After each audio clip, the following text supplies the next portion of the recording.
So I just recorded an entire commentary and didn't remember to turn the mic on, so that's embarrassing. So this is my first commentary ever, so bear with me. I'll try not to be too monotone, but first time doing this stuff can be a little nerve-wracking. So here I'm actually starting with single leg extensions, and the reason I do this is to just really focus on each leg by itself, just to really warm it up properly. If I start right away with both legs, then there's potential that I'll be favoring one leg over the other.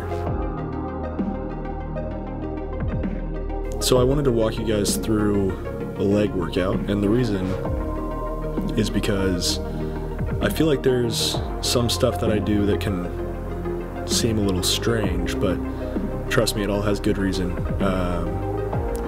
Back when I was personal training, I had all of my clients do this stuff.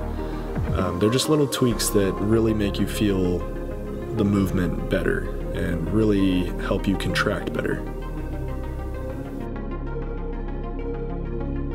So if you're a beginner, some of this stuff can be a little difficult or painful.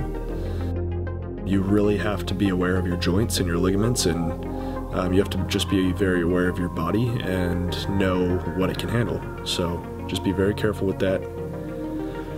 So what I'm doing here is something I learned from one of my old coaches, and this is the 2018 15 12 10. And what that means is very straightforward. I'm just doing 20 reps, taking a 10-second rest, 18, 10-second rest, 15, 10-second rest, 12, 10, and then a static hold at the very end. And the purpose is just to really pump as much blood as you possibly can into the quads. You'll notice all of my lifting is pump-based. I guess I should say all of my workouts, so overall, the whole workout is pump-based, trying to just get the best pump you possibly can, because that's where I truly believe hypertrophy is gonna be coming from. You need to stay strong, you need to still do the strength lifts, which you'll see I still lift heavy.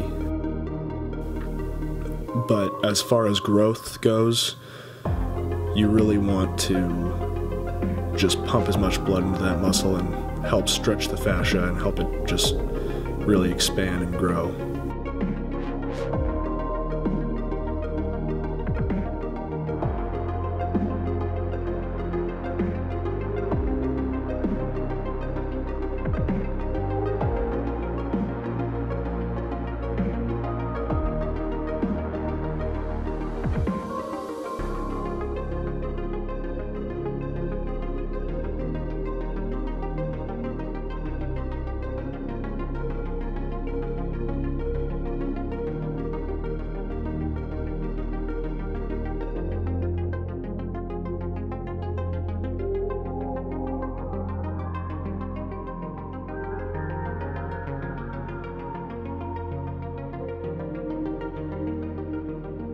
So here I actually came back after the 2018 15 12 10 to do 2 more sets of a heavier weight for 20 reps each. And that was just simply to get more blood into the muscle and also a little bit of strength training.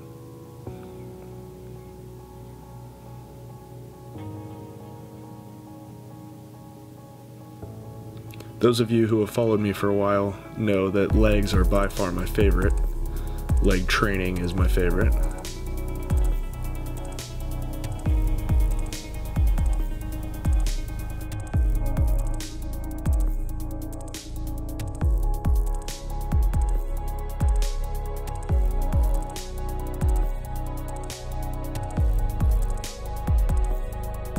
So now we go on to squats.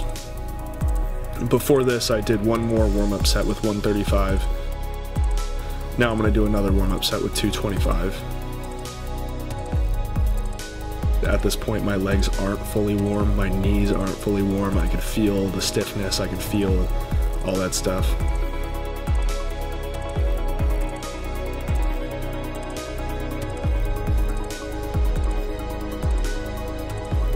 So on this day, I was actually feeling really weak. My joints weren't feeling too good. My lower back was already sore from the previous week. I believe this is like the 9th day in a row that I had been training. I usually don't do that, but I was just I just needed to get a few extra workouts in for, I guess, mental reasons.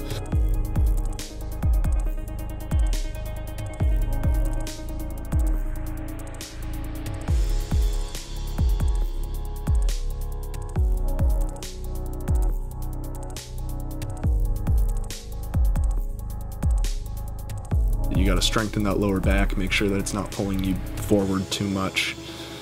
So here we're going to go for 405.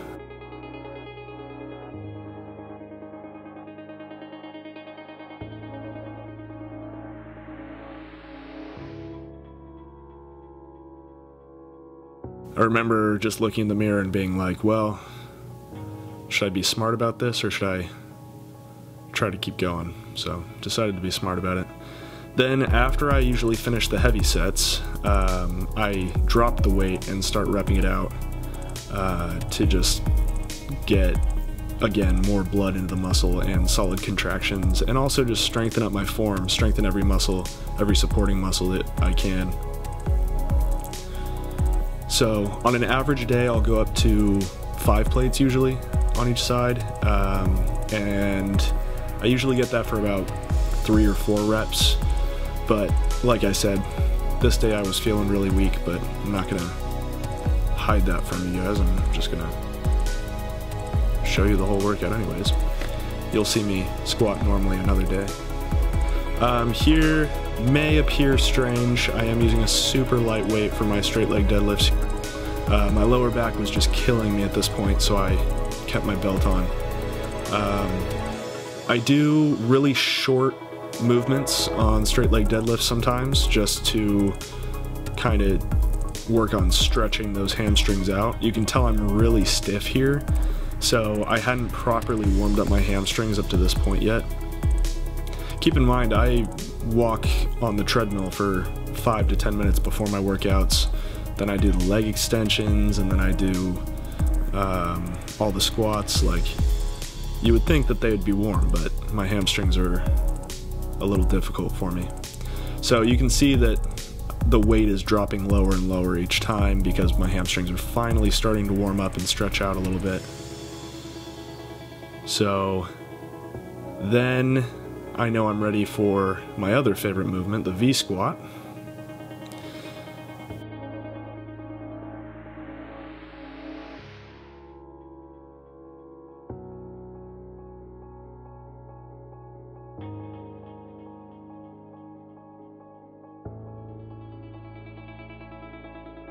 The V squat is my favorite, so we're going to go ahead. We started with 3 plates on each side, now this is 4 plates on each side.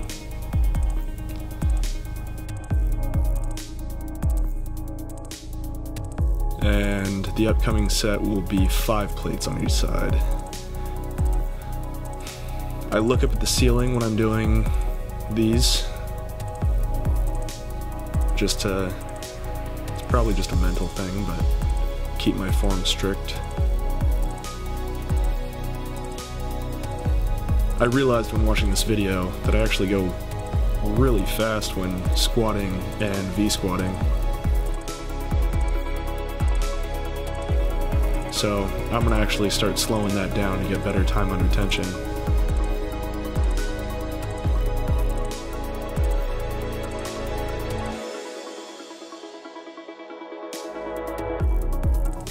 Filming, I realized, is just a really good way to critique your own form and movements, because you get so I guess you just get so used to your own workouts and you always have one perspective. You only see certain things that you're doing. So it's nice to be able to see other angles and really be like, oh, well, if a client of mine was doing that, then I would tell him to change it. So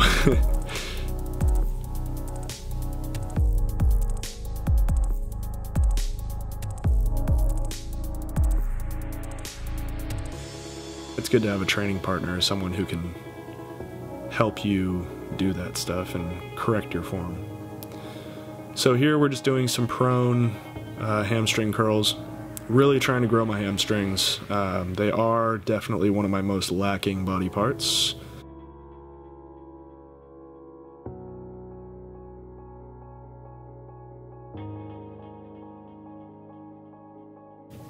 So one thing that some people may consider a little strange about how I do my prone hamstring curls is I do a lot of partials at the bottom of the range of movement. The reason I do the partials is because at that point it has become practically impossible to get the full contraction. So I just start doing partials and do as many as I can and just keep pumping blood in there, keep working the muscle as much time under tension as I can. Another thing you may notice is that I point my toes when doing these. I actually, when working with another one of my coaches, we would put a dumbbell in between our shoes, and with your toes pointed, you noticed a completely different contraction. And so ever since then, I've pretty much pointed my toes on all prone hamstring curl movements.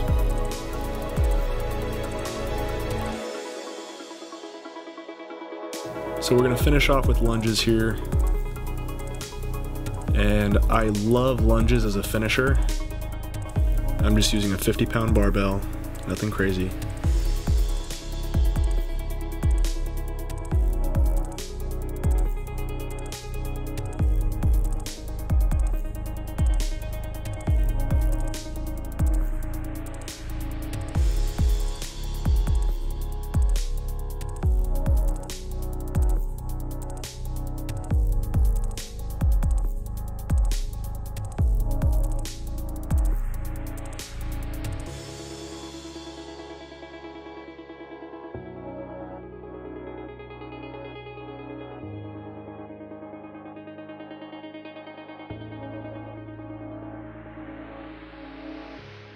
So as I get back to the starting point, I know I can go more, but I don't necessarily feel like I can go the full 20 reps or so with the 50-pound barbell on my back.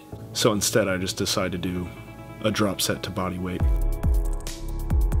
I end up just doing that drop set twice total, and you'll see that. And that's just the perfect leg finisher for me, and I guess that's pretty much all I have to tell you today. So thanks for watching, guys, and enjoy the rest of the clip.